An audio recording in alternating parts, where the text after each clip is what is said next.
Bonjour tout le monde, c'est Raphaël. Et Sophie. Bienvenue dans ce nouvel épisode du Pop Talk. On se retrouve pour parler de Enola Holmes, Ouais. qu'on a vu il y a 2 semaines, deux je ou dirais, trois 2 semaines, week-ends. Non, ouais, il y a 2 week-ends, on l'a vu. donc il y a 2 semaines. Et on était tellement... c'était le fameux... C'était le soir où on a enregistré aussi l'épisode de Top Gun. Et C'est ça, ensuite, on a regardé Enola Holmes, je vais y arriver. c'est ça. Et toutes ces émotions ont fait que, bon, on était tellement crevés qu'on s'est dit non, on Ouais. va pas l'enregistrer tout de Ah, suite. j'aurais pas dit ça comme ça, tu Et en vois. plus, on avait bu des ginto bien tassés. T'aurais pas dit Ouais, ça non non, plus? j'aurais pas dit ça non plus. Ok. Moi, j'aurais dit que, globalement, mais on va y venir, c'était bien, mais moi, pas forcément ce à quoi je m'attendais. Ouais. C'était une petite déception, même si le film est très bien. Ah oui, du coup, Et du tu coup, t'étais pas j'étais un peu motivée à là, bon, faire... faire l'épisode, ce serait cool, mais sans plus, quoi. Ouais, peut-être un peu mélange de tout. Moi, j'ai C'est vrai vraiment que eu si... ça. Je Non, suis plus après, déçue que toi, je pense. Oui, moi, Ouais. Oui.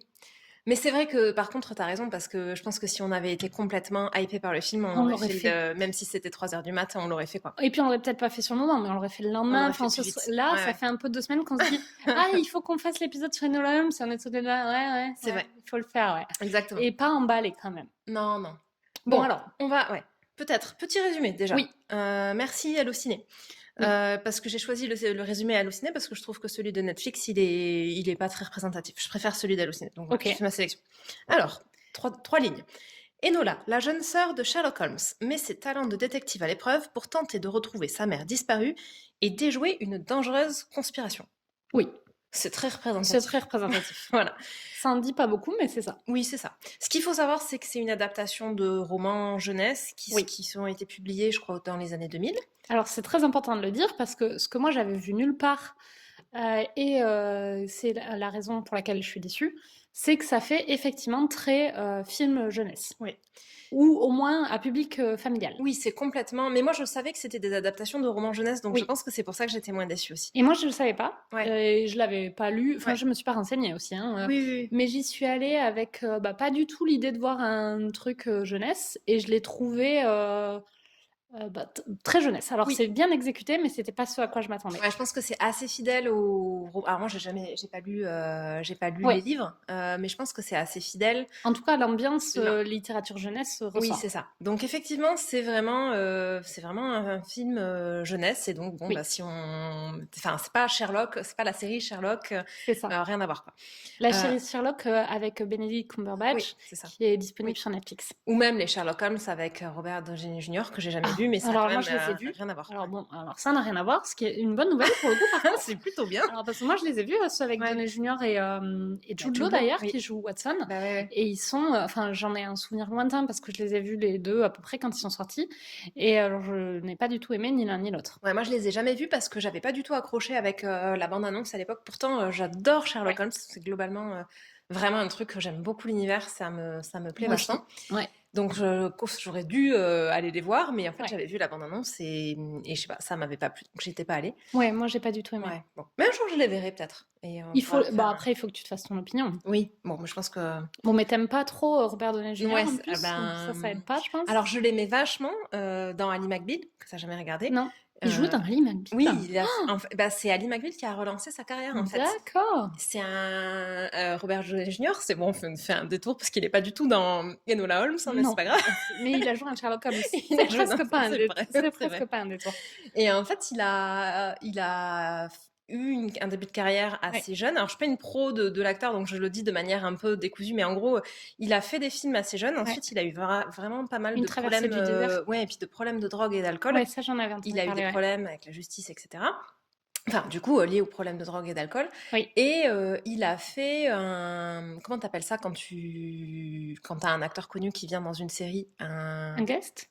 Oui, voilà. Il a fait un guest dans Ali McBeal, mais assez long, tu vois, je sais pas dire combien de saisons il est resté, mais au moins une saison, peut-être un peu plus. Ouais. Mais il était vraiment présenté en guest, tu vois. Bon, moi, j'avais jamais entendu parler de Robert De Downey lui. Jr., Ouais.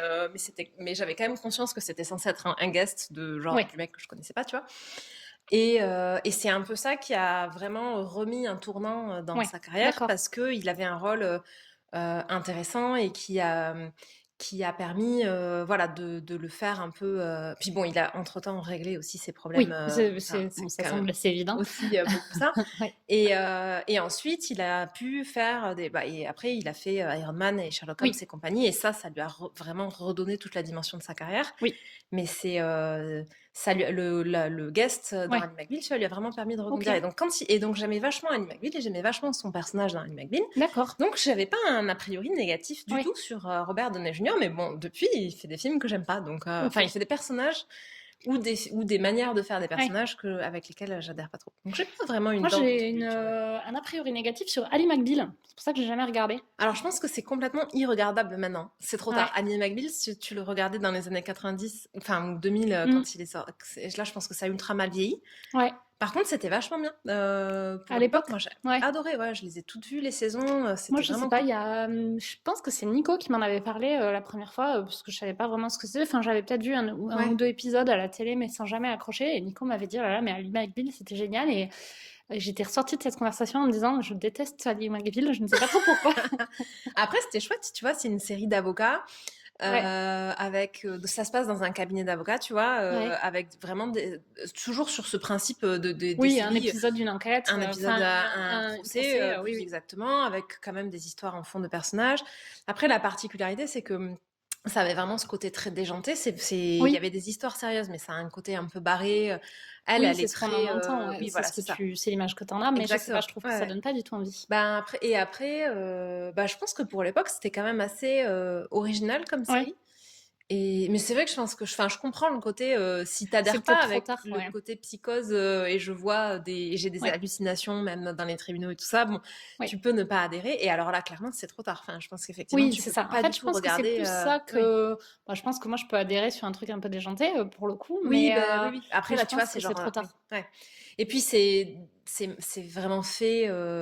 Enfin, tous Ouais. les effets spéciaux sont super mal faits. Oui, Mais bon, ça nous arrête pas forcément, ceci dit. Mais surtout toi, quand particulièrement. même.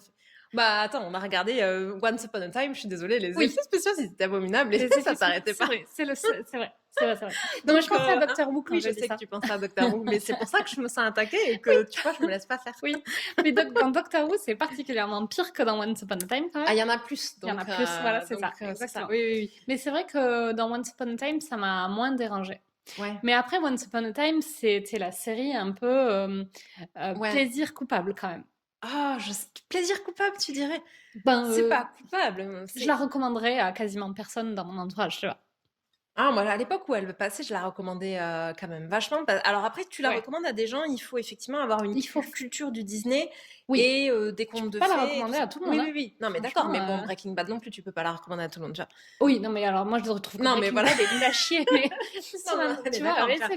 Non, et mais dans pour le le coup... principe, c'est je rare, trouve, quoi. alors pour le coup, je trouve que c'est vraiment la différence entre moi. Je trouve qu'il y avait un petit côté plaisir coupable, là où Breaking Bad, il y a un côté Ah oui, je vois snobisme ce que tu veux dire. intellectuel. Et alors à choisir, autant je peux pardonner le plaisir coupable, autant je ne pardonnerai pas le snobisme intellectuel. Tu vois, je trouve que entre deux péchés, le plaisir coupable est un Oui, péché honnête, bah là où le snobisme intellectuel est un péché de sale de petit toute façon, c'est merde quand bien pour même. ça que quand il a fallu choisir le camp, est-ce qu'on est culture pop ou est-ce qu'on est film de Cannes? Ah bah oui. Ben, Ah non, mais c'était c'est vite vu. clair. La question, elle est vite La répondue. question, elle est vite répondue, exactement. Bon, bref, revenons à Donc, Enola Holmes. c'est bien, mais ça doit faire genre 20 minutes qu'on parle, on n'a genre rien dit sur Enola Holmes. Peut-être un petit tour du casting, parce que c'était vraiment un des éléments... Alors, non, on va faire peut-être différemment. Un petit tour de pourquoi on avait envie de le voir, Oui, beaucoup. oui, oui, oui. Bon, univers Sherlock, clairement. Ouais, moi, Même clairement, si c'est pas Arthur Conan Doyle qui a créé le personnage de Enola, c'est quand même oui, complètement dans cet univers. Ça se passe, oui. c'est pas une adaptation moderne, donc ça se passe à C'est époque l'époque. victorienne, Ouais, en Angleterre, à Londres, ça c'est ouais. cool, avec les costumes. Euh, Désolée pour la petite interruption. Avec des donc, costumes. avec des costumes, donc ça c'est cool, nous on aime Ouais. bien les films d'époque. Oui. Mais moi, le casting avait quand même joué. Mais alors, toi, c'est vrai que donc, Alors moi je connaissais personne du casting, le casting c'était clairement pas mais si tu connais un... des gens, c'est juste que tu t'avais oublié. Alors, Oui, mais du le coup pour moi casting. le casting c'était absolument pas un truc, Ah, c'était pas un c'est truc. pas du tout un Alors, truc. le casting, on a Millie Bobby Brown qui joue Enola Holmes, qui fait donc Oui, la petite sœur de Sherlock Holmes. Enfin, Enola, c'est le personnage, ouais, c'est le Enola, personnage ouais. principal. Et donc, Millie Bobby Brown c'est Stranger Things, que j'ai pas vu. que t'as pas Donc vu. ça me parlait pas déjà. Oui, c'est ça. Et c'est Eleven dans Stranger Things et qui est déjà un rôle dans lequel enfin, il y a quoi? Il y a 3 saisons de Stranger Things, donc elle a dû commencer, elle avait genre 11 ans. Ouais. Et elle est, donc c'est vraiment gamine et super rôle, enfin super actrice. Ok. Donc moi j'en avais vraiment, tu vois, j'étais contente de la voir dans autre chose. Ok.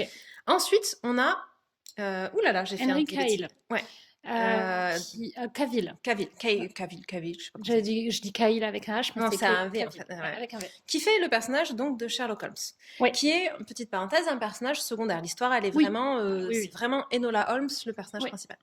Bah, Henry Cavill, on le connaît quand même bien parce que Bah, fait il a joué Superman. Superman dans les DC, mais bon, Et c'est il pas fait- un rôle où t'avais Non. spécialement envie de le voir. Non, pas Enfin, tu spécial. vois, moi, j'ai bien aimé le Superman. On fera un épisode DC Comics Oui. où il est tout seul. Après, dans les autres, je l'ai pas trouvé ouf. Donc, tu vois, il me tardait pas de le revoir dans un Après, il est dans Witcher aussi. Et Ouais, que j'ai pas vu. t'as pas vu non plus. Donc moi, Donc, j'ai vu tu vois, Witcher et j'avais trouvé qu'il était cool. ouais. Et donc, autant il m'avait. Enfin, Il délivre une bonne performance dans Oui. Superman, mais il est ni plus Non, ni mais moins, après, tu vois. Superman, moi, je trouve que c'est un rôle. Ça n'a aucun intérêt. Bah, celui de DC, mais on fera un épisode dessus. Moi, j'ai trouvé que l'histoire était pas mal. Oui, J'ai mais bien aimé ce qu'ils en ont fait. non, mais je dis pas que les films sont nuls Ouais. ou que. Par contre, je pense qu'en tant que performance d'acteur, ça te laisse pas trop de marge. Il y a toujours des trucs à faire, je pense. Oui, mais bon, il est Selon l'histoire, mais bon, Ouais. il faisait une performance ok. une performance normale, on va dire. Ok, ouais. Ensuite, ah oui, et là je vais faire un nouveau détour. On a donc le deuxième frère de la fratrie, Mycroft Holmes, Oui. qui est joué par Sam Claflin. Bon, Donc inconnu au bataillon. Alors, en fait non. Moi j'ai découvert son existence à l'occasion, c'est depuis qu'on a créé le Pop Talk, on découvre tout un tas de choses. Et en fait, cet acteur, on en a parlé de manière tout à fait détournée dans l'épisode sur le teasing de Divergente, dans lequel à un moment on parlait de la filmographie de Shailene Woodley, qui est donc l'actrice principale de Divergente, qui se trouve avoir fait un film. Oui, ce fameux film sur le bateau. Oui, c'est ça, à la dérive, avec Sam Claflin. Et donc, on fait tout un bout de cet épisode du podcast en se disant, voilà, ce mec, on le connaît pas. Ouais, on le connaissait pas. Enfin, on l'a pas vu. T'avais quand même dit que dans la dérive, il était pas top. Bah, je sais pas, je l'ai pas vu. Ah, t'as pas vu? Non, je l'ai pas vu. Okay. Non, j'avais dit genre que je le connaissais pas. Ouais. Et alors là, là, coucou Livy, si tu écoutes cet épisode, je me suis fait attaquer par Livy sur Instagram. J'étais très énervée, on sait pas. Petit moment pause de pub Instagram. Allez voir notre compte Instagram, donc le _pop_talk. Oui. Sur lequel vous pouvez aussi laisser des commentaires pour nous dire si vous avez aimé cet épisode et nous faire des commentaires aussi si vous trouvez que genre c'est quand même scandaleux qu'on trouve que je sais pas Henry Cavill il est pas bien dans Superman où il a personne n'a dit ça. Non, mais personne n'a dit ça, mais voilà, si vous voulez réagir sur des trucs, il y a pas de problème. Et donc Livy en faisant ça me dit mais enfin comment ça se fait que tu connaisses pas Sam Claflin, cet acteur qui a genre fait 1 milliard de trucs. Et moi j'étais là genre Sam Claflin, genre mec, j'ai jamais entendu parler. Mais bon, on me dit un truc, tu vois, je me renseigne, donc je vais voir dans sa petite filmographie sur sa page Wikipédia, et là, effectivement, je me rends compte, avec surprise, que j'ai vu à peu près tout ce qu'il a fait, alors pas sur les derniers, mais j'en ai vu genre énormément de films avec lui, sans jamais avoir réalisé que c'était la même personne. Ce qui est quand même pas une très bonne nouvelle pour le mec. Bah, en fait, à mon avis, c'est quand même pas, du coup, comme il a vraiment un côté caméléon, parce qu'en fait, je l'ai aussi vu dans des trucs où j'avais trouvé qu'il était cool. Sauf que du coup, mais j'avais jamais tu l'as jamais trouvé suffisamment bien pour te renseigner sur lui. Oui, ça c'est vrai. Donc ça veut dire que quand même, il a toujours été bien, mais pas top, quoi. Mais maintenant, je l'aime beaucoup, du coup. Basé sur le fait qu'il est inreconnaissable. Oui, exactement. Okay. Et moi, je trouve que c'est quand même pas une très bonne nouvelle quand t'es un acteur qu'on se rappelle pas de toi, tu vois. C'est vrai. Non, mais c'est sûr. Mais en fait, ouais, j'étais vraiment surprise. Donc, pour vous dire dans quoi il a joué dans le Pirate des Caraïbes, la Fontaine de Jouvence. Ouais, celui avec Penelope Cruz. Oui, c'est ça. Il fait le marin amoureux de la sirène. Je crois. J'ai aucun souvenir du film. Ou pas. Vraiment, ça c'est. Je pense que c'est lui parce qu'une fois que je me suis dit Pirates des Caraïbes, il y avait une histoire d'un mec avec une sirène. Je vois que lui qui l'aurait pu faire. Donc je pense que c'est ça. Ouais. Ok. Il a joué dans les Blanche-Neige, pardon, et le Chasseur. Tu sais, l'adaptation. Pareil, je l'ai vu, mais alors j'ai aucun souvenir de lui. Bah, il fait le prince. Bon, alors effectivement, là, il fait un rôle qui a pas vraiment d'intérêt. Il fait le prince. L'ami d'enfance. Je me rappelais même pas qu'il y avait un prince dans Blanche-Neige et le Chasseur. Mais si, parce qu'il y a une espèce de. Sur la fin, il y a une espèce de trio, de triangle amoureux. Entre Blanche-Neige, le chasseur et le prince. Aucun souvenir. Bon, donc il est dans la suite aussi. Ouais. Il a joué dans les Hunger Games et là, il avait un rôle qui Oui. était cool. Il fait le rôle de Finnick Oder. Oui. Et là, c'est un personnage qui est chouette et effectivement... C'est le seul personnage... sur le coup, quand on en a parlé, je me rappelais pas, mais là, je vois bien lequel c'est. Et c'est le seul personnage qui est un peu cool, de tous ceux que tu viens de citer. Enfin, le seul rôle oui, qui qui t'avait un peu marqué. Ouais. Après, il a fait tout un tas d'autres films qu'on n'a pas... Donc, il est dans tous les Hunger Games après ça. Il est dans la suite du Chasseur. Ouais, Blanche-Neige Il a fait d'autres choses du type The Riot Club, Les âmes silencieuses, Ouais, Avant toi, qu'on n'a pas vu. Il a joué dans My Cousin Rachel, qu'on n'a pas vu, mais qu'on avait envisagé à un moment sur un débat. Aucun souvenir. Bon, ok. Voilà, moi je m'en rappelais.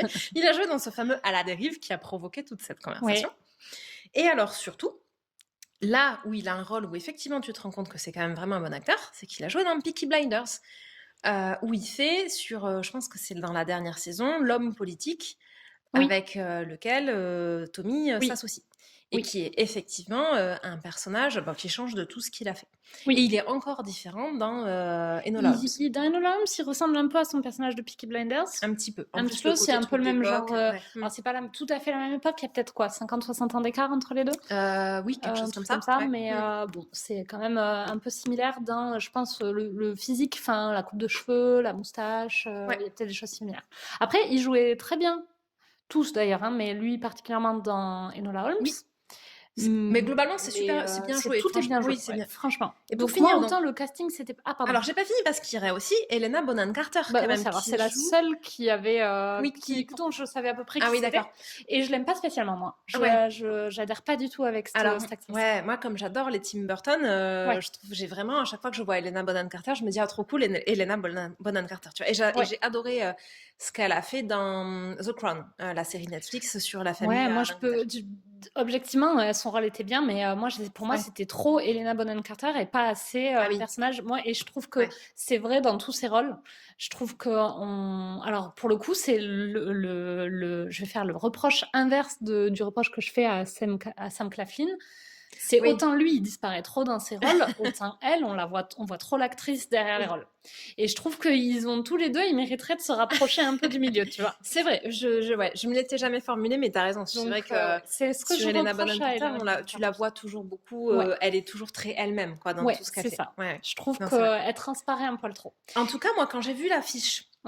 Avec les 4 têtes d'affiche qui étaient... ces 4-là. Ouais, ces 4-là, Millie Bobby Brown, Henry Cavill, Sam Claflin et Helena Bonham Carter, je me suis dit, un truc Sherlock Holmes avec ce cast, genre génial. Après, je me suis dit autre chose, mais on y reviendra parce que c'est encore un autre détour. Ok. Moi, le casting, alors pas du tout. Par contre, l'ambiance Sherlock Holmes, là, je te rejoins. Moi, j'aime beaucoup Sherlock Holmes de manière générale. J'en ai bizarrement pas lu beaucoup. Enfin, j'en ai même lu qu'un. J'ai lu que Le Chien de Baskerville. Ouais, moi, j'en ai lu un autre, mais j'arrive pas à me rappeler son nom depuis tout à l'heure. Je cherche. Mais j'aime beaucoup tout l'imaginaire, toute l'ambiance. Basile, détective privé, c'était trop cool quand on était petit. C'était tellement génial. Basile, il était génial. J'ai vachement souvent, tout à fait un détour improbable, la chanson du méchant quand il s'en va dans le ballon gonflable et qui dit bye bye Basile. Et cette chanson, je l'ai vachement souvent dans ma tête de manière improbable. J'aurais pas du tout su la ressortir en plus, tu vois. C'était un truc du genre je t'ai suivi et tu m'as suivi, j'ai été ton ombre et toi la mienne, un truc du genre, tu vois. Et je l'ai super souvent en tête. Ah, c'est génial. Je ne sais pas pourquoi. J'ai trop envie de revoir Basile Détective. Je ne l'ai jamais revu adulte, alors que j'ai revu tout un tas de Disney adulte. Je l'ai jamais revu adulte non plus. Et j'ai cette chanson dans ma tête à peu près non-stop. J'ai tellement envie de le voir. Faudrait regarder s'il n'y est pas sur Disney+. Il doit y être. Il doit y être, ouais. Ce soir, je vais regarder Basile Détective privé. C'était génial. Ah ouais, j'adorais. C'était avec ma sœur, on regardait vachement quand. Il était cool. J'ai mis, comme je pense tous les enfants, à peu près 1000 ans à me rendre compte que c'était genre censé être Sherlock Holmes. Mais bon, ça c'est un peu le côté. C'est comme la révélation le jour où on a compris que Tic et Tac, les Rangers du risque, c'était Indiana Jones et Magnum. C'est vrai. Un jour tu revois les trucs ensemble, adulte, t'es là. Oh mais. Je trouve que celui qui fait vachement ça dans un registre un peu différent, c'est Alice au Pays des Merveilles. Moi, quand je l'ai revu adulte, j'étais un peu là, genre le truc de l'infamie quand même. Montrer ça à des enfants. Et alors, le pire du pire, qui veut la peau de Roger Rabbit? Alors, on le regardait pas beaucoup. Je l'ai vu qu'une fois ou deux. Moi, je l'aimais pas trop celui-là parce qu'il y avait, il y a la toute première scène de Roger Rabbit, c'est cette scène avec l'espèce de le bébé en fait en dessin animé qui parle comme un vieux. Il fume du cigare d'ailleurs. Il fume du cigare, il met la main aux fesses de la nana et du coup j'étais genre méga choquée quand j'étais petite. Du coup j'aimais pas du tout. Il y a d'autres scènes aussi côté puritain. Ouais, non mais puis le côté, ou alors le côté déjà putain mec sexiste quoi. Peut-être que tu sais pas, j'étais déjà féministe. Exactement. Moi je pense que c'était mon côté féministe. Le mec a l'air d'être mignon comme un bébé et en fait c'est un espèce de gros porc, ça m'allait pas du tout. C'est vrai que c'est un gros porc ce bébé. Mais non mais c'est ça. Et pas dans le sens bébé du terme quoi. Oui, c'est vrai. Et après, moi, je l'ai revu adulte qui vaut la peau de Roger Rabbit. Alors bon, déjà, j'avais genre rien compris à l'histoire, en fait. Quand t'es enfant, il se passe parce que c'est vraiment, c'est typiquement le genre de film que tu devrais pas montrer à des enfants. Ouais, alors moi, il m'a traumatisée, effectivement. Mais je sais pas, notre génération, moi, j'en ai vu un milliard de trucs dans les dessins animés qui étaient genre méga flippants ou traumatisants. On en a vu quand même plein, tu vois.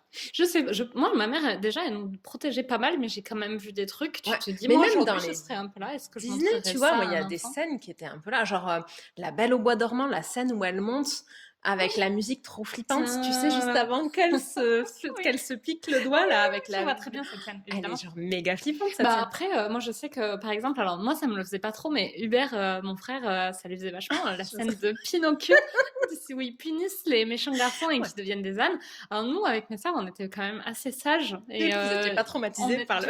J'étais un peu là, bon, j'aimais pas la scène, mais c'était pas affreux. Hubert, qui avait plus un côté petit garçon un peu plus turbulent. Qui fait des bêtises. Il était mignon. Hein. Ouais. Mais bon. Mais pour votre famille, il faisait des bêtises. Il était terrorisé par Pinocchio à cause de ça. Moi, dans Pinocchio, j'aimais pas trop cette scène, mais ce qui me terrorisait, c'était la scène avec la baleine. Quand il se fait avaler par la baleine, mais genre l'angoisse absolue, quoi. Bon, et après, nous, on regardait des trucs aussi, genre, on regardait Danse avec les loups quand on était gosses. Mais ça, c'était quand même... Oui, je l'ai vu il y a pas très longtemps sur Tu l'avais jamais vu, je l'avais jamais vu avant, et quand je l'ai regardé, surtout au début, j'étais un peu là, oui, le film d'enfance de Raphaël, d'accord. Ça explique beaucoup de choses. Non, il est génial, ce film. Il est vachement bien, tu vois, c'est pas du tout un film pour les enfants, mais absolument pas, tu vois. Mais parce que tu sais, j'avais pas le droit de regarder Dirty Dancing. Mais tu vois, genre là, c'est improbable, quoi.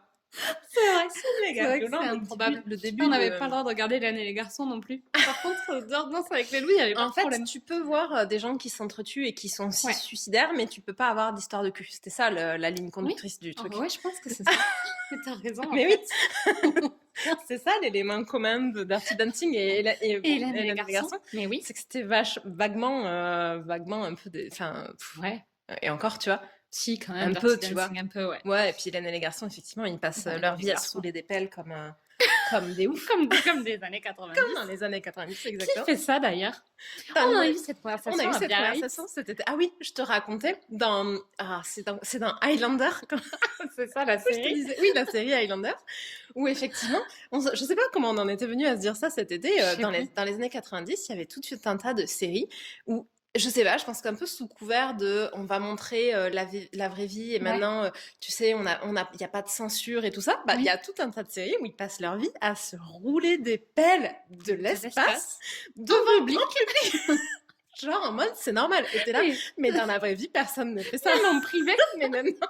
Mais oui, genre, mais non, mais personne ne se roule des pelles comme ça. Genre jamais, quoi. Vrai, jamais. Dites-nous si vous roulez des pelles sur le compte Instagram. Ça nous intéresse beaucoup. Et alors, nous, on a une théorie qui est effectivement que genre personne ne se roule des pelles. Même pas dans l'intimité. Même pas dans l'intimité, en tout cas pas comme ça. Et clairement pas quand ça fait... Pas quand ça fait plus de 6 mois que t'es ensemble, en tout cas. C'est ça. Et quand t'as acté qu'en fait, ça n'avait aucun intérêt, qu'il fallait arrêter. Mais je pense que même si ça fait 6 mois que t'es ensemble, du moment que t'as passé 30 ans, même si t'es au début d'une relation, tu le fais plus, tu vois. Mais admettons, quand t'es au lycée, les 6 premiers mois, tu le fais. Et ensuite, parce que tu regardes des films et t'as l'impression que c'est comme qu'il ça faut le faire. Mais oui. Surtout nous, pauvres générations qui avons donc grandi avec ça, avec des séries des années 90, où tu te dis, ok, tu vois, tu regardes Highlander et tu te dis, ok, les mecs s'embrassent, genre vraiment, tu vois de la langue et tout, c'est improbable, t'es là, non, mais ne faites pas ça. Tu te dis, non, mais en fait, si on n'est pas obligé, on va pas le faire. Merci, ça va aller. Bon, bref, revenons à Enola.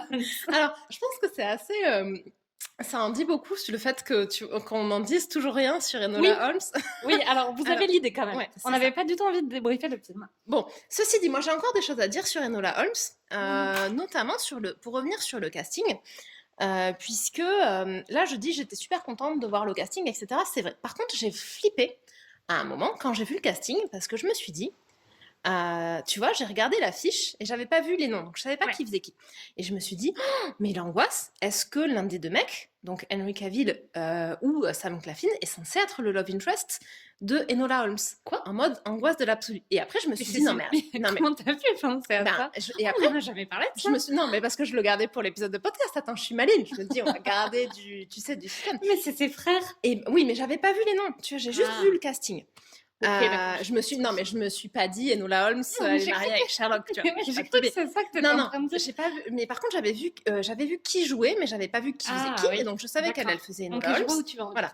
Et ensuite, je me suis dit, elle fait Enola Holmes, ok. Et ensuite, il y a ces deux mecs-là qui ont genre le double de son âge, qui jouent. Oui. Et j'ai vraiment eu un moment. Facilement, facilement. Au moins, Henry, il doit être plus vieux que. Mais à mon avis, Henry Cavill, il a plus que le double de son âge. Ouais, c'est ça. Oui, parce qu'elle a 16 ans là. Elle est née, je m'en rappelle bien parce qu'elle est née en 2004, qui est l'année de mon bac, et donc je pensais que j'avais genre effacé cette information de mon cerveau en mode refus d'obstacle, tu vois. Puis en fait, visiblement, je m'en rappelle. C'est peu traumatisé. Ça. Et je pense qu'Henry Cavill, il a plus de 32 ans. Oui, je pense aussi. Et même sans doute, on va regarder après, mais sans doute aussi. Et donc j'ai vraiment eu un moment, tu vois, de panique. Tu peux pas mettre un mec de plus de 32 ans avec une meuf de 16 ans. Et après, je me suis dit, non mais attends, tu vois, t'es ouf, pourquoi tu te dis ça? Et après, je me suis dit, non, c'est pas ouf. En fait, c'est juste que, effectivement, et là, du coup, plusieurs constats. Je pense qu'effectivement, en 2020, ce serait inconcevable. Aujourd'hui, j'espère. Surtout 16 ans. En fait, en 2020, on continue d'avoir des différences d'âge de cet ordre-là, voire plus. Mais sur une meuf qui aurait 25 ans avec un mec de 50 ou 60 ans, ça, tu continues de le voir. C'est ça. Donc, c'est pas tout à fait ça. Mais 16 ans, non, quand même. Une meuf de 16 ans avec autant d'écart, ça se voit pas quand même. Non, ça se voit plus. Parce que par contre, pareil, cet été, on a aussi beaucoup reparlé de Léon. Et Léon, l'angoisse de bonjour, ok, c'est un classique. Alors moi, je vais vous raconter Léon. Donc, dans la conversation qu'on a eue cet été, j'ai réalisé... peut-être la même que sur le roulage de pelle, d'ailleurs. C'est vrai, c'est beau.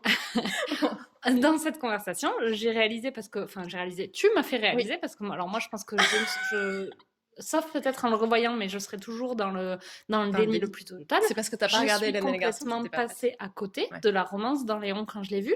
Je l'ai vu, je pense, dans la vingtaine, donc il y a une dizaine d'années.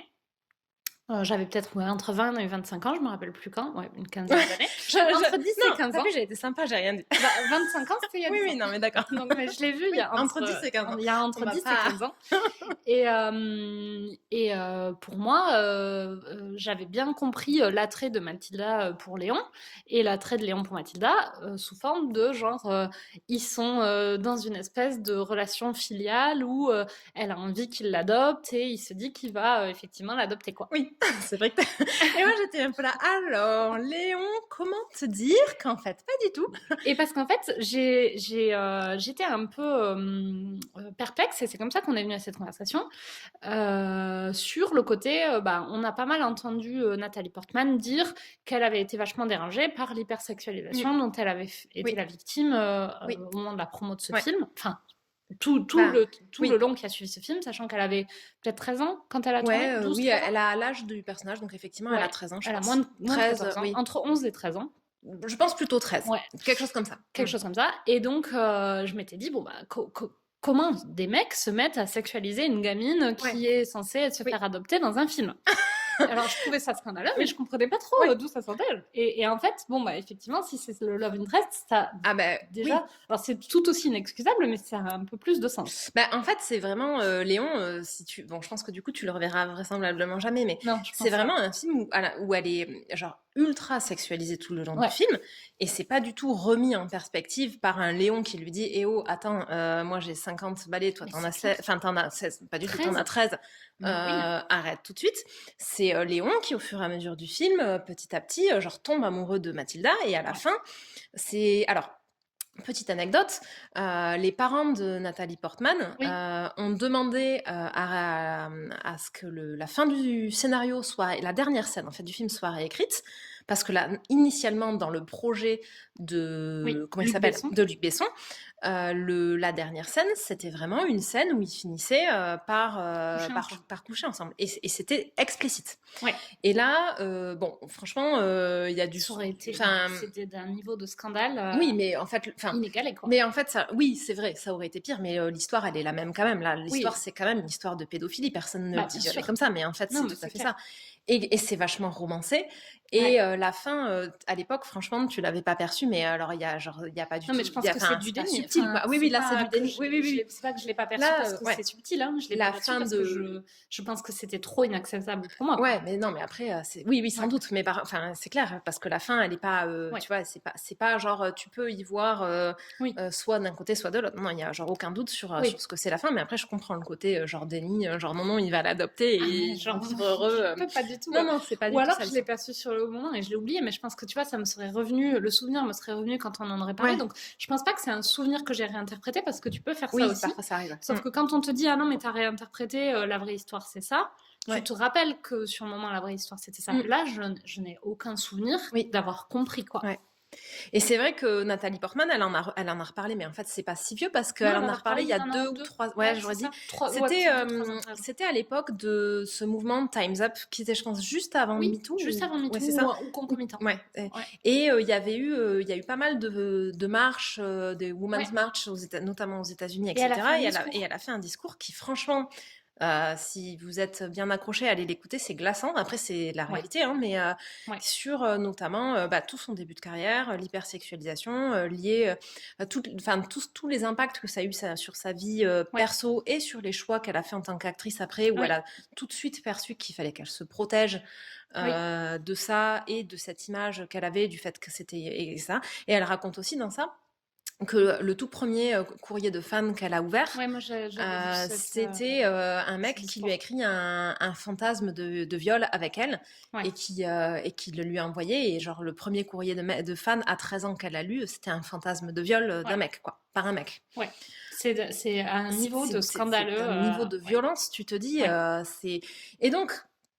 C'est affreux, toute l'histoire avec Léon. Et après, Léon, c'est vraiment... je trouve que c'est le truc emblématique, mais en fait, des films qui sont borderline, il y en a plein, en réalité. Voilà, Léon, il est plus que borderline. Il est carrément scandaleux. Léon, il est scandaleux. Et depuis, des films qui sont borderline, il y en a aussi plein. Et d'ailleurs, je sais pas si on a déjà parlé sur le Pop-Talk de Mignonne, qu'on n'a pas vu finalement au cinéma, mais qui a fait un espèce de gros... scandale récemment. Scandale qui est parti. Donc, Mignonne, c'est un film qui est justement fait pour dénoncer l'hypersexualisation et la sexualisation en fait, parce que le problème c'est pas qu'elle soit hyper, c'est qu'elle soit sexualisée. La sexualisation des petites filles en montrant une préado qui intègre un groupe de danse de copines de son âge qui font des danses lascives et super comme on voit dans les clips sur MTV, quoi. Ouais, c'est ça. Exactement. Gros, hein. Et c'est vraiment un film qui est fait pour dénoncer ça. Et en fait, il est sorti en France au cinéma, mais dans le reste du monde, il est sorti directement sur Netflix. Et Netflix, aux États-Unis, a cru bon de changer l'affiche. C'est pas juste la faute de Netflix, parce que quand tu vois ce qui se passe en ce moment, ils vont plus loin que ça. C'était scandaleux de changer l'affiche, parce qu'effectivement... Mais ils le font sur tous leurs films. Ouais, mais là, ils ont changé l'affiche ils ont fait un mauvais choix. Ouais, voilà, ils ont fait un mauvais choix d'affiche parce qu'ils ont vraiment choisi une photo où, effectivement, les gamines sont dans une des scènes de Corée ultra sexualisées. Oui. Bon, ceci dit, le problème, effectivement, je suis d'accord, c'est pas du tout la fiche Netflix. Le problème, c'est que ça a été interprété comme oh là là, Netflix qui fait l'apologie de la sexualisation des petites filles, justement. Et surtout, alors Netflix, la réalisatrice. Parce au final, c'est quand même un bon moyen de s'en prendre à une femme. Oui, c'est en plus une femme noire, ou de couleur, je sais pas, mais donc. Donc en fait, c'est double peine, quoi. C'est à la fois du racisme et de la misogynie. Oui. Et effectivement, c'est le côté oh là là, comment ça, la sexualisation des petites filles, alors qu'en fait, c'est complètement un film qui démontre ça, et qu'à côté de ça, il y a des films qui sexualisent les petites filles, mais genre non-stop, qui ne font genre pas débat. Donc en fait, l'idée, c'est ça, c'est qu'aujourd'hui, encore, tout le monde te dit que Léon, c'est un film génial, mais bon, comme c'est un réalisateur qui est un homme et qui est blanc, ça pose de problème à personne. C'est clair. Par contre, un film qui dénonce la sexualisation des petites filles. S'il est fait par une femme et une femme de couleur, bah là, tu te la fermes et donc on t'agresse parce qu'il faut pas sexualiser les petites filles. Exactement. Donc ça montre bien jusqu'où le système est pourri. Oui, parce qu'en réalité, le problème, c'est pas du tout le fait que c'est qu'elle l'ait ouvert et pas du tout qu'elle est pas le sujet. Oui. En réalité, la sexualisation des petites filles gêne pas du tout ces gens-là. Et ce qui les gêne, c'est qu'il y a une femme et en plus une femme de couleur qui ait osé s'affirmer. Tout à fait. Elle a un procès en cours au Texas. Oui, j'ai vu, et avec Netflix qui par contre tient la position. Netflix la défend. Ouais, Netflix, ils sont après, oui. Heureusement. Mais ils auraient pu la lâcher. Hein. Ouais, ça. Mais c'est bien qu'il l'a. Oui. C'est clair. Pour revenir sur Enola Holmes, du coup, avec tout ce background, et surtout qu'en plus, l'actrice, Millie Bobby Brown, c'est une actrice, tu vois, pour rajouter sur ce côté malaise, donc c'est une actrice qui a commencé sa carrière, comme on l'a dit, dans Stranger Things quand elle avait 11 ans, donc vraiment genre petite, et aujourd'hui elle en a 16, pas très grande non plus. Et en fait, ça fait déjà plusieurs années qu'il y a des photos d'elle, alors effectivement, elle fait les tapis rouges, elle est habillée genre comme une actrice de 25 ans, adulte. Elle a des robes de soirée super belles, elle est genre méga maquillée, elle est effectivement très jolie, tu vois. Mais bon, tu as le droit quand t'es un adulte, tu peux voir un enfant et trouver qu'il est joli, mais t'as genre jamais le droit de le sexualiser. Et y compris quand il joue avec des codes d'adultes, en fait. On est d'accord.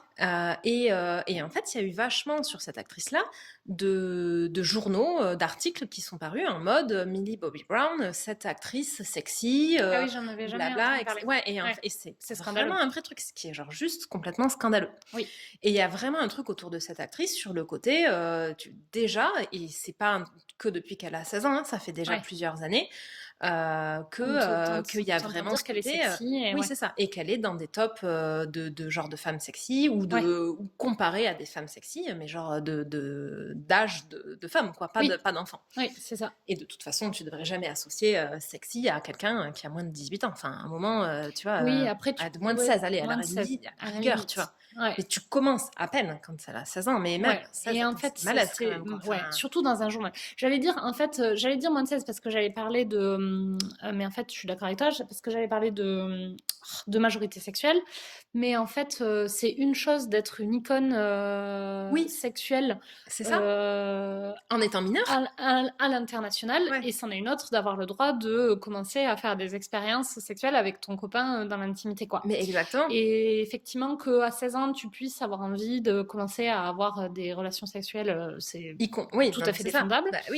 Mais que pour autant, on t'érige en icône sexuelle, c'est pas tout à fait le même délire, quoi. Et que des adultes te jugent sexy. Une communauté d'adultes te juge sexy sans que, enfin, tu vois, alors sans que ça choque personne, c'est pas tout à fait vrai parce que ça. Moi, j'en ai entendu parler, pas parce que je lis les journaux, mais parce que je suis sur Twitter un certain nombre de comptes et que c'était une dénonciation de la situation. Donc c'est pas tout à fait admis, mais bon, par contre, c'est fait et c'est quand même fait à super grande échelle. Après, nous, on c'est pas admis dans un milieu que nous on suit, qui est un milieu féministe, mais en fait, à grande échelle, c'est admis. Tout à fait.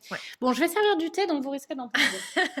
Donc tout ça mis de bout à bout t'avais un peu peur de ça. fait que effectivement j'ai eu vraiment un moment où j'ai flippé quand j'ai vu le casting, où je me suis dit si c'est ça, c'est l'angoisse. Et en fait pas du tout. Bon, oui, du coup faut quand même bien le redire pour les gens qui veulent voir Enola Holmes. Vraiment rassurez-vous, il y a genre rien de borderline, jamais, et c'est même plutôt un film féministe et ça c'était cool. Oui. Du coup on peut peut-être juste sur les parce qu'on a beaucoup parlé de pourquoi on voulait le voir, mais peut-être commencer à parler du film en lui-même. Oui, c'est vrai. Et on a fait à peu près 115 de tours différentes de Basile détective privé à Nathalie Portman. On va peut-être essayer d'arrêter. On en a fait assez peut-être là, non? On en a fait pas mal. On en a fait beaucoup. Alors, moi je dirais rapidement, et après tu commentes si ça te va. Très bon jeu d'acteur. Le casting était effectivement très bien. C'est pas une raison pour laquelle j'avais envie de le voir, mais effectivement, tout le casting est super, y compris des gens qu'on n'a pas cités, tout le monde joue très bien. Oui. Y compris Helena Bonham Carter, enfin vraiment même si elle est très elle-même, mais elle est quand même cool. Je l'ai même peut-être parce que c'est un personnage secondaire qu'on voit pas beaucoup, mais je l'ai même vraiment aimé dans le rôle. Cool. Donc vraiment super. Les décors, les costumes sont vraiment top. Il y a une très jolie. Enfin, j'ai beaucoup aimé l'ambiance, l'esthétique visuelle. La mise en scène. La mise en scène, ouais.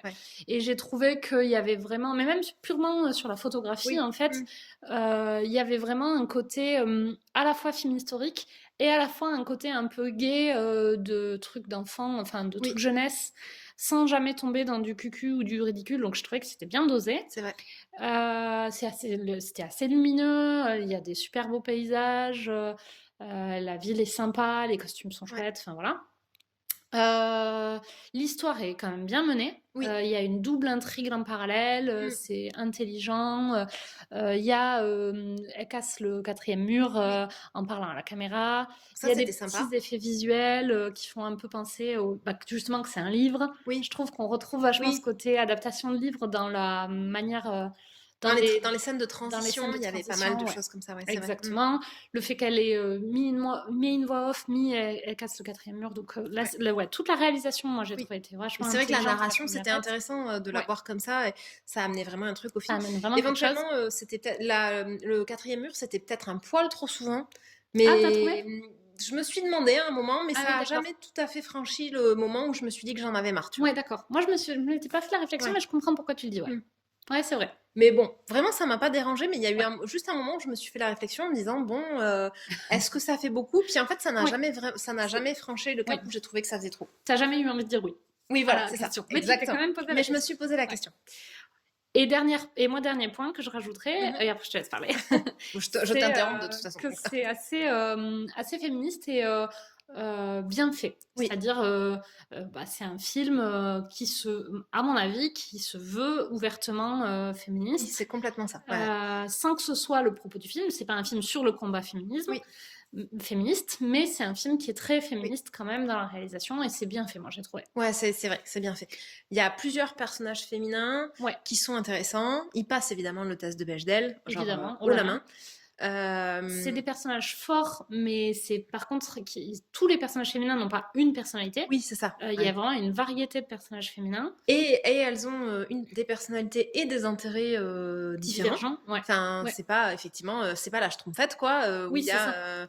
Il y a une personnalité. Quand t'es une femme, t'as une personnalité, t'es douce et aimante et tu t'occupes des mecs. Et éventuellement, même quand t'as 3 femmes, c'est quand même 3 schtroumpfettes. T'es là, bon, c'était pas le. Ça.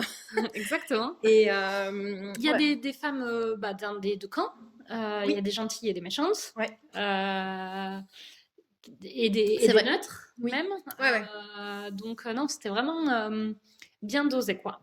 Oui, je suis assez d'accord. Mais je suis d'accord avec tout ce que tu viens de dire. Moi, j'ai pas été dérangée par le côté film d'enfant. Enfin, tu vois, film... Ça m'a pas dérangée, c'est juste, c'était pas les attentes que j'avais. Après, moi, comme je savais que c'était une adaptation d'un roman jeunesse, je pense que je m'y attendais. Tu t'y attendais, effectivement, à choisir, j'aurais préféré que ce soit la même chose en version plus adulte. Mais comme je le savais, et je trouve que c'est vraiment un bon divertissement. Oui, tu y allais pour ça, quoi. Ouais, voilà, j'y suis allée pour ça, et je pense que c'est un truc chouette à regarder en famille, qui plaît vraiment aux grands comme aux plus petits. Bon, nous, on l'a regardé genre sans enfants. Après, on est un public... on est bon, on est public aussi sur les choses. Enfin, moi, je vais voir des dessins animés, je vais voir tous les Disney au ciné sans problème. J'aime encore les contes de fées. On a regardé Once Upon a Time. Bon, moi j'aime beaucoup ça aussi. Mais je pense que je me suis fait avoir parce que je pensais pas que ce serait comme ça en fait. Mais je me suis pourri le truc. Oui, parce que tu t'es dit. Après, moi, le seul truc finalement que je lui reproche, et en même temps, c'est aussi une ouverture, je suis vachement restée sur ma faim. Quand le film s'est terminé. Je me suis un peu dit c'était chouette mais j'ai envie d'en voir plus en fait. C'était vraiment presque ça m'a satisfait comme un épisode pilote d'une série va faire. Exactement. Et j'étais là, c'est un cool pilote et j'ai envie de savoir la suite de la saison, alors que là t'es là non mais en fait du coup c'est le film et c'est fini. Alors vraisemblablement je pense qu'il y aura la suite. À mon avis, ils l'ont construit comme une série de films et pas comme un film. C'est ça, puisque les romans jeunesse, c'est une série de romans jeunesse avec les aventures d'Enola Holmes. La fin est hyper ouverte. La fin est super ouverte, effectivement. On sait que Netflix, ils font ce genre de choses. Enfin, ils n'ont pas vraiment commencé avec les livres, mais moi je les vois tout à fait faire c'est tout à fait leur genre. leur genre, effectivement. Donc je suis assez confiante sur le fait qu'il y aura une suite. Et pour le coup, je suis vachement curieuse de voir la suite, parce que maintenant que tout a été posé, je me dis la suite, il y a vraiment moyen que ce soit vraiment cool, quoi. Et d'ailleurs, tu as fait un peu la même chose que moi, c'est-à-dire qu'au début, quand tu l'as vu, tu étais persuadée que c'était une série. Oui. Et je pense que tu es déçue. J'étais tellement déçue quand j'ai réalisé que c'était un film. Moi, j'avais passé genre un mois à dire à tout le monde qu'il y avait une série. Exactement. Alors que moi, j'avais compris que c'était un film. Et de la même manière que moi, j'avais pas compris que c'était un truc jeunesse et que je suis déçue par le côté jeunesse, toi, t'avais pas compris que c'était une série et t'es déçue par le côté, il y a qu'un film et c'est pas une série. Oui, exactement. Ouais, moi, j'attendais vraiment une série. En fait, on est toutes les deux plus déçues par rapport à nos attentes que par rapport réellement à la qualité du film. C'est ça. Et par contre, alors moi je pense que pour le coup, le fait qu'il y ait des suites peut vraiment sauver le film pour moi. Maintenant que je sais à quoi m'attendre, que je sais que c'est jeunesse, s'il y en a d'autres, je pense que potentiellement je vais vraiment adhérer. Oui. Après, moi aussi, du coup, comme je suis restée sur ma fin, clairement, le prochain, je l'attends et je serai contente de le voir. Et je pense qu'il va. Et à mon avis, ça va être sur le même niveau que le premier. Et donc, je vais trouver ça super cool. Et sans doute, quand il y aura plus de films, je serai. Ça va complètement remplir le cahier des charges. Puisque, bon, moi, j'attendais une série. Donc, une série de films, ça va aussi. Mais juste un film. Exactement. Oui, tout à fait. Ouais. Mais là, c'est clair que si c'était fait pour être un film terminé, tu te dis un peu, bon, c'est super, mais en fait, il manque à peu près les 3/4 de l'histoire, quoi. Moi, mais comme je ne suis pas dit quand je l'ai vu, mais quand tu m'en as parlé de ce reproche, je comprends pourquoi, je le comprends. C'est un reproche qui est pertinent. Ouais. Après, j'ai vraiment, malgré tout, passé un super bon moment. C'est juste vraiment à la fin où j'étais un peu là, genre, attends, mais attends, mais il manque plein de trucs, là. Mais par contre, j'ai passé un super moment et c'était vraiment un chouette moment que je regrette pas du tout. J'ai pas du tout l'impression d'avoir genre perdu 2 heures. Je me suis jamais ennuyée. C'était vraiment un chouette moment quand même. Oui, tout à fait d'accord. Ok. Avec plein de bonnes choses. Ouais. Est-ce qu'on a une partie spoiler? Mais j'étais en train de me dire pas vraiment en fait. Ouais, on pourrait dire 2-3 trucs de plus, mais ce serait plus commenter le film que en faire une analyse, je pense. Moi, j'ai rien. Paraphraser le film voilà. qu'en faire une analyse. Moi, sincèrement, j'avais vraiment envie de parler de toutes les histoires avec Millie. Alors, moi, je vais juste dire un truc qui pourrait être un spoiler. Mais c'est un tout petit spoiler. Donc vous pouvez décider ou pas de l'écouter, sinon vous vous bouchez les oreilles pendant à peu près 1 minute. Je vais essayer de faire en sorte que ça dure pas plus. Vous vous mettez à chanter super fort si vous êtes en voiture, parce que vous pouvez pas vous boucher les oreilles. C'est le son 1 minute, vous le remontez dans à peu près 1 minute. C'est un peu moins dramatique que de chanter fort, mais bon. C'est peut-être plus efficace. C'est peut-être plus efficace. Ok. Bon, vous avez eu le temps de prendre vos dispositions, donc voilà. J'ai dit tout à l'heure que c'était pas un film sur le féminisme, mais en fait c'est pas complètement vrai. Il y a quand même toute une partie sur le combat des suffragettes. Oui, c'est pas vraiment un spoil. Au début, un peu, un tout petit peu. Oui. Donc je vais pas en dire plus. Comme ça, je spoil pas. Mais il y a quand même le combat des suffragettes en histoire, dans la trame de l'histoire. Oui, c'est ça.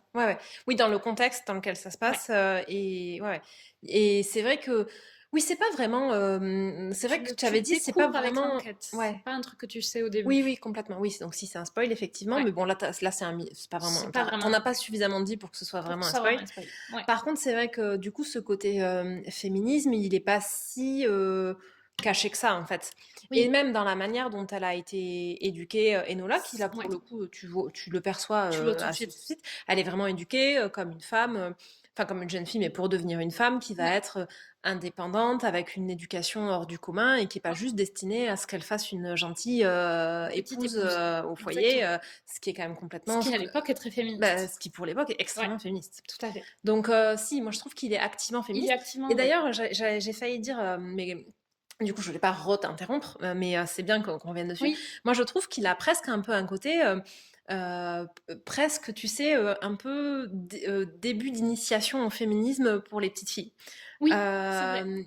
Et j'ai trouvé, et ça fait partie. Et pour les petits garçons. Et pour les petits garçons. Il faudrait, parce que, alors, là, je veux pas te reprendre, hein, mais, une grosse partie du problème, c'est, à mon avis, dans notre société, c'est qu'on éduque les petites filles au féminisme et pas les petits garçons.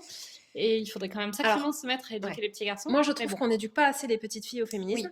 Mais je suis quand même malgré tout tout à fait d'accord avec le fait que tu m'aies repris sur ce sujet, c'est qu'effectivement ça ne suffit pas, il faut aussi évidemment éduquer les petits garçons au féminisme parce que en fait c'est aussi par ça qu'on atteindra une vraie égalité si tout le monde est d'accord pour dire que c'est bien comme ça qu'il faut que ça fonctionne. Exactement. Bon bref. Mais bon après d'un côté réaliste aussi, mais ça passe, c'est aussi cette éducation-là. On sait aussi que autant les petites filles regardent des trucs avec des héros qui sont des garçons, autant les petits garçons regardent quand même vachement plus difficilement des trucs avec des héros avec qui sont des filles, des héroïnes.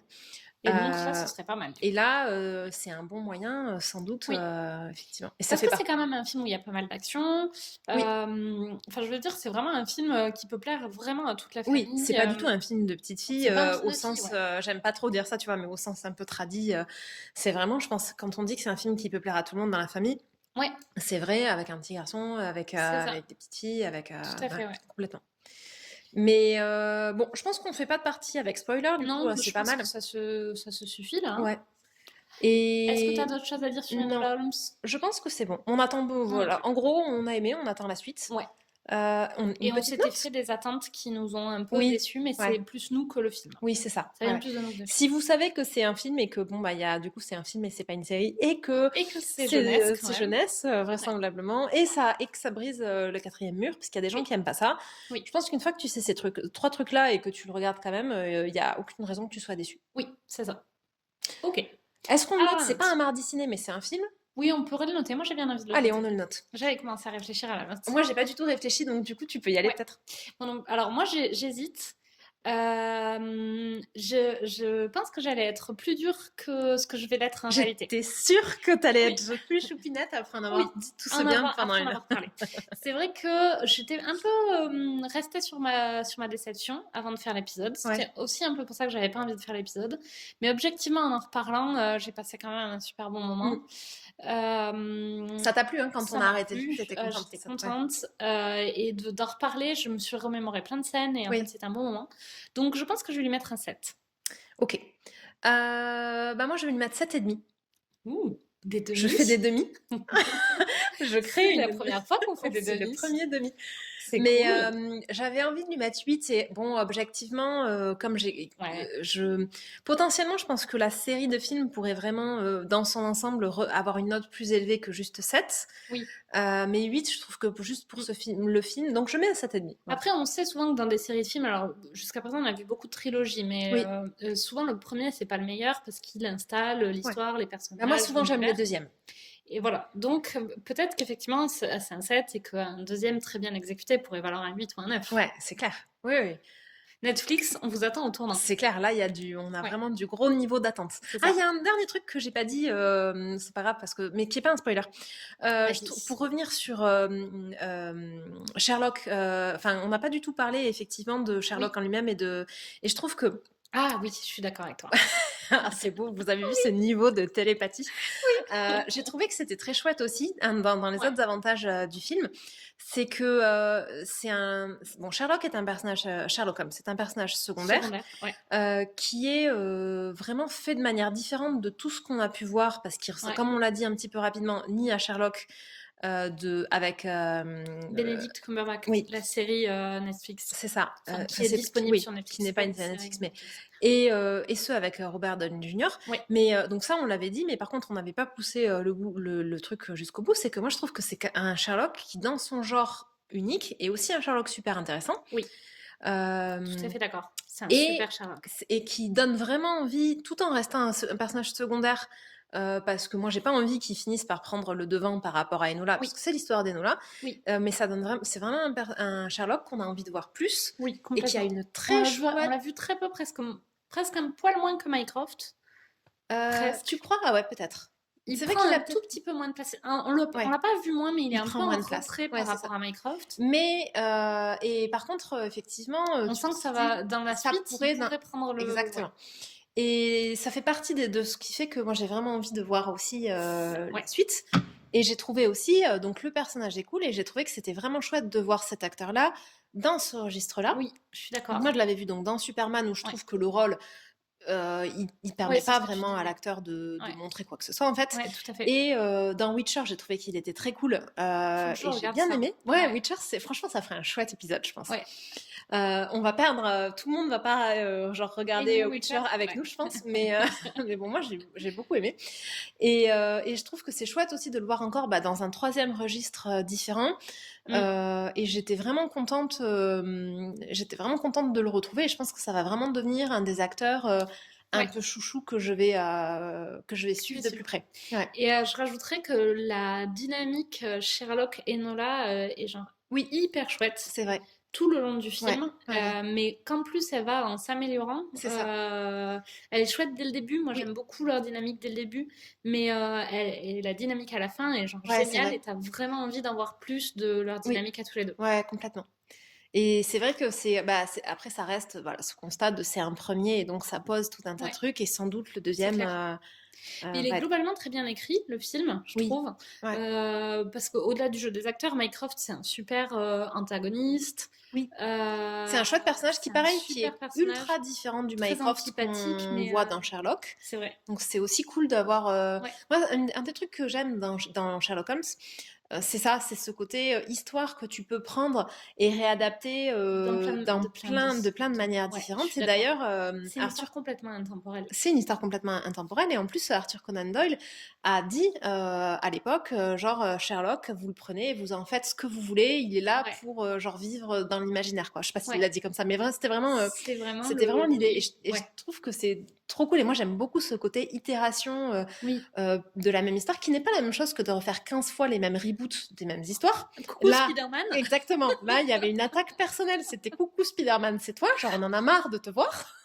Mais par contre, moi, je trouve que d'ailleurs, alors je ferai une parenthèse en disant que le Spider-Man actuel du MCU est mon préféré, parce que c'est celui qui est le plus accessoire. Enfin, c'est vraiment un Spider-Man second rôle pour le coup. C'est vrai, ouais. Après, moi, j'ai loupé ceux du milieu, j'ai pas vu ceux avec Andrew Garfield, mais parce que j'étais un peu là.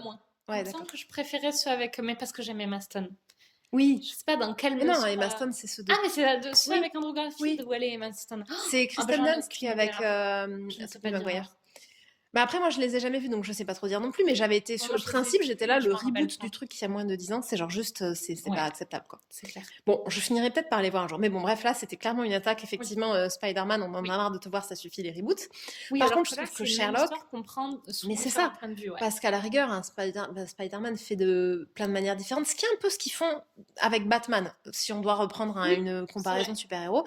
Batman, on a des films, ça fait genre 25 ans qu'on a des films Batman, ils sont quand même tous différents, il y a eu plein d'acteurs différents qui l'ont fait, avec des ambiances, genre le Batman de Tim Burton n'a genre rien à voir avec le Batman, il est cool celui-là, avec le Batman de Nolan, et c'est très bien, tu vois, et je trouve que là ça passe vachement mieux, alors que les Spider-Man, il y a vraiment ce côté genre on va faire 15 fois la même histoire racontée de la même manière, t'es là, non, genre stop, quoi. Et c'est vrai que là le côté, t'as ceux avec Robert Downey Jr. qui sont vraiment des films d'époque, une adaptation assez littérale, et puis t'as la série avec Benedict Cumberbatch qui est très... à l'époque moderne, et qui en plus est une série et pas un film. Mais qui reprend vachement des codes énormément de codes d'époque, bizarrement, enfin des codes en fait, c'est une adaptation hyper fidèle, tout en n'étant pas à la même époque. C'est ça. C'est un tour de force, c'est une des raisons pour lesquelles j'adore la série. Je viens de me renverser mon thé dessus, pardon. C'est pas grave, on peut finir l'épisode. Et là, pour le coup, c'est même époque victorienne, comme celui avec Robert Downey Jr., mais du coup, avec une ambiance qui n'a rien à voir, et un focus sur le personnage principal qui est pas du tout le même. Et après, moi, j'avais regardé un petit peu, très brièvement, parce que j'avais moins adhéré. Je crois que c'est Elementary qu'elle s'appelle, cette adaptation US. J'ai regardé peut-être une saison et demie. Ouais, moi, c'est pareil, j'ai pas regardé beaucoup plus. J'ai moins adhéré, mais par contre, je trouve que c'est cool. C'était une bonne série aussi, je pense. Mais moi, j'avais pas adhéré non plus. Bah, elle a ce côté, pour le coup, beaucoup plus moderne, années 2000. Une enquête par épisode. Bon, c'est définitivement un concept qu'on aime pas trop, enfin qu'on aime moins. Je pense qu'il y a vraiment que Lucifer qui m'a donné envie d'en regarder une en entier. Parce que moi, en fait, que j'aime moins, parce que même à l'époque, ça me plaisait pas. Oui. Et même à l'époque, j'en ai jamais suivi sur le long cours des séries comme ça, parce que moi, nous, ce qui nous plaît, je pense, c'est les personnages. Oui, c'est vrai. Ouais. Et en fait, quand ça focus trop sur des histoires qui changent et pas assez sur l'histoire des personnages, et que les personnages avancent pas d'un épisode à l'autre, moi, je me lasse hyper vite, en fait. Ouais, moi, dans toutes les... c'est vrai que moi, dans les séries policières, du genre les experts, les NCIS et compagnie, j'ai quasiment rien regardé. La seule que j'ai regardée, c'est Esprit criminel, mais ça, c'est parce qu'il y a les tueurs en série et que donc ça assouvit mon amour, dit comme ça, c'est un peu ma fascination morbide pour les tueurs en série. Et donc, c'est pour ça que Esprit criminel, ça marche. Et encore, je l'ai jamais vraiment suivi. Je l'ai regardé beaucoup quand ça passait. Mais tu l'as pas suivi. Mais je l'ai jamais suivi activement en mode, moi, je vais chercher les épisodes pour les regarder et tout ça. C'est ça. Mais effectivement, moi, c'est pas mon type de série préférée. Il a ce problème, mais si on aime les séries des années 2000, je pense qu'Elementary, c'était très sympa. Oui, c'est ça.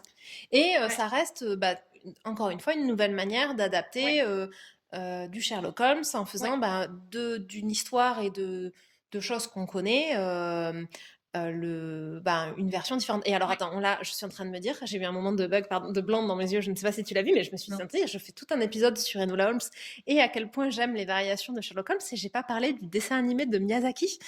Et là, bon. Moi, je risque pas de connaître. Ah ouais, mais c'était dessin animé, mais ça, si ma sœur écoute, elle va être là, oui. Avec elle est peut-être scandalisée depuis le début de l'épisode. Exactement, peut-être qu'elle attend ça, exactement. Mais oui, dessin animé, donc, qui est des années 80. Avec Sherlock d'époque, mais avec des animaux. Donc c'est un. Non, mais j'en parle tout le temps de ça, tu vois pas ce que c'est. Mais ça s'appelle Sherlock. Sherlock Holmes. Oui, non, d'accord. Non. Et il y avait une version, alors je sais pas si c'était, je pense que c'était pas un Miyazaki, mais il y avait un peu dans le même genre, il y avait les Trois Mousquetaires adaptés comme ça avec les animaux. Mousquetaires avec les animaux, c'est passé à la télé, c'était ah oui, mais c'était les séries dessins animés qui passaient genre quand on était petit. Moi, je regardais celui sur les Trois Mousquetaires, mais je me demande si du coup le Sherlock, je l'ai pas regardé. Mais peut-être que t'as regardé. Est-ce que tu peux me montrer une photo? Et il y a un générique qui est, tu vois, c'est vraiment, je sais pas, c'est le générique emblématique de mon enfance. Je te montre tout de suite la série d'animation. J'aimerais bien retrouver la date de création de ce truc. 85, oh là là. Non, oui, c'est première diffusion 6 novembre 84. Fais voir la photo. Attends, tac, tac, tac, une image. C'est un renard. Et Watson, c'est un espèce de chien de genre de Scotland Yard. Si, je regardais ça quand j'étais petite. Ah, il a l'air d'être sur Netflix. Bon, bref, je sais pas. J'ai vu un truc avec. Mais je me rappelle que je regardais, je vois les images et déjà, j'ai bien sûr, j'ai regardé ça. Ah ouais, moi, ça, c'est le. Je pense que mon. C'est Miyazaki, ça. Oui, à la base, mais de avant le studio. Oui. Je pense que c'est Miyazaki avant Ghibli, en fait, avant les studios Ghibli. D'accord. Je ne sais pas de quoi tu parles. Mais admettons. Ok, donc petite parenthèse culture film d'animation.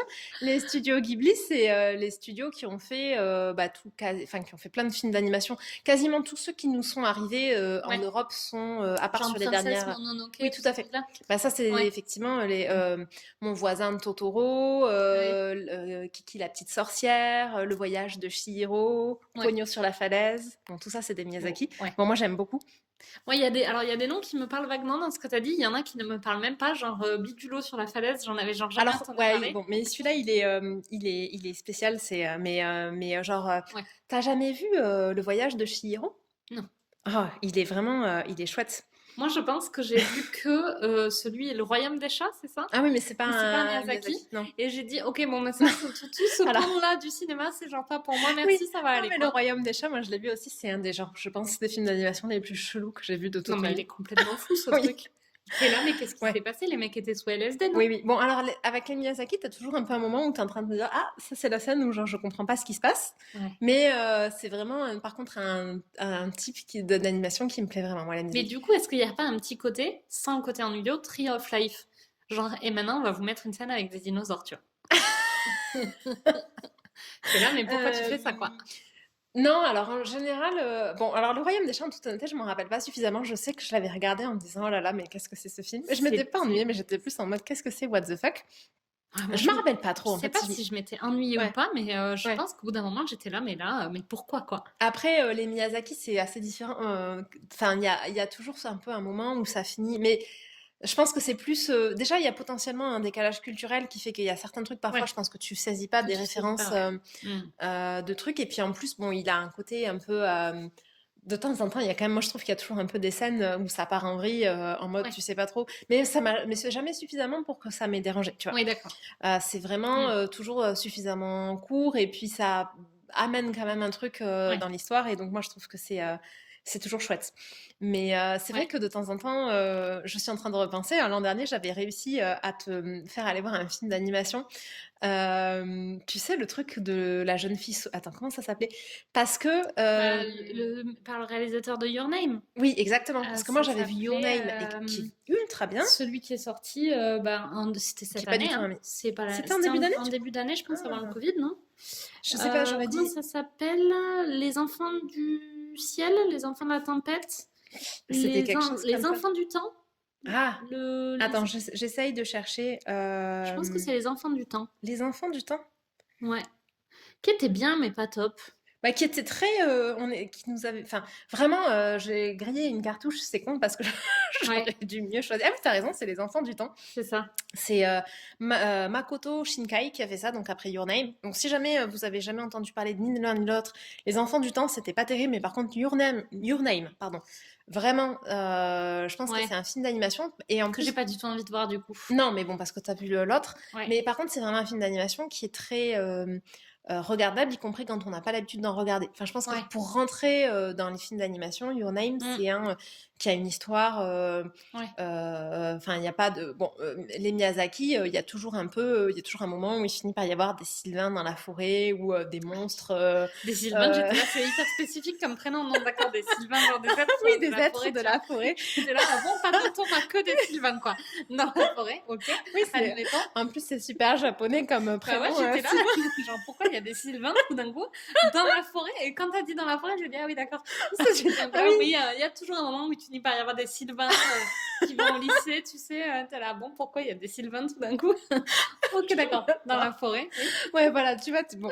Donc des sylvains, donc pas les adolescents. Non, genre des faunes, quoi. Des esprits de la forêt. Esprits de la forêt, ouais. Ou des esprits de la rivière, ou des trucs ou des machins.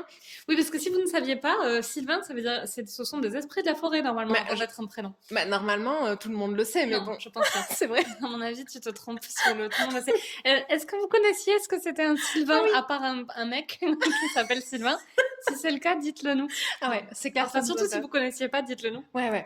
Enfin, si vous connaissiez, venez vous vanter d'avoir de la culture G sur le compte Instagram. Franchement, on est là pour ça, quoi. Ok, donc bref, du coup, j'ai fait un détour par les films d'animation, mais vraiment, Your Name, je vous le recommande. Ouais. Il est très chouette et il est très... Enfin, il peut vraiment être regardé sans être en train de se dire, bon, il y a des Sylvains et des Thomas, tu vois. Mais... voilà, bref, donc rien à voir avec Enolams, mais... Non, c'est bon. Et je pense que c'est bon. Donc on a donné la note, on a fait à peu près 15 milliards de détours. Ouais. Ça va être dur de faire la petite vignette YouTube où on dit de quoi on parle dans cette épisode. C'est clair. Le et aussi, les Sylvains, les Thomas. On va vous faire un petit post de 10. Je crois que sur Instagram, le max, c'est 10. C'est 10, c'est ça. On va en mettant dans tous les sujets qu'on a retrouvés. Alors, de quoi on a parlé?